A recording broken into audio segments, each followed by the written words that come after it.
Hi, welcome to another episode of Hot Takes. I am often right, and I don't mean that in a big-headed way, but I will often say things on this channel which later come to pass. And this is one of those times where I'm right, and I really wish I wasn't, because it is devastating for so many people. I predicted that once the national insurance hike started kicking in, a lot of jobs would go. A lot of jobs would disappear because, particularly for larger employers, they just can't afford it. The extra cost would be into the millions.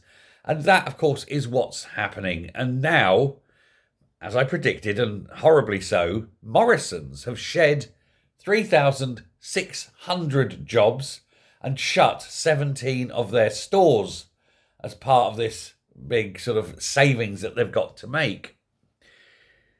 Now, that's not just 3,600 jobs, of course. It's 3,600 families. So there's a lot more people involved. And, of course, if you're closing stores, it's going to be the supply lines as well. So not just Morrisons, but other companies who supply, etc. And all this because we've got a government that doesn't understand that taxing jobs loses jobs. I think this government is sort of rather sinister in that they are doing things that either they know what they're doing, in which case they're evil, or they don't know what they're doing, in which case they're incompetent.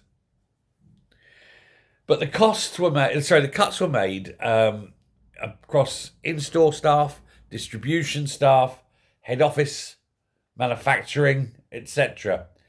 And the biggest cut was to the on-the-ground staff, actually in the stores. When you have a chancellor who set herself up to go, I need more money because I daren't cut and I can't borrow anymore, and she looks at all the ways in which she can raise taxes and decides, yeah, that's probably the worst one I could do, so that's the one I'm going to do. It goes to show exactly where we are in this country now.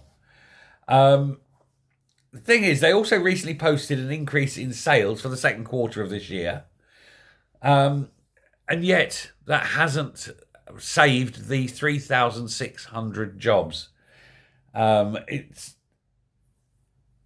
hard, and it isn't just.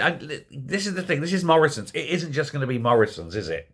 It's going to be Tesco, Sainsbury's, Asda, Waitrose, Budgeon, Spar.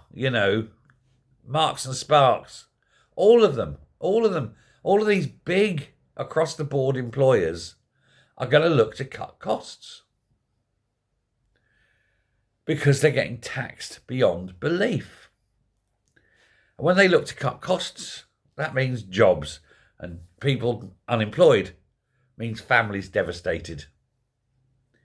But that's what happens when you vote Labour, isn't it? Thanks very much. Bye.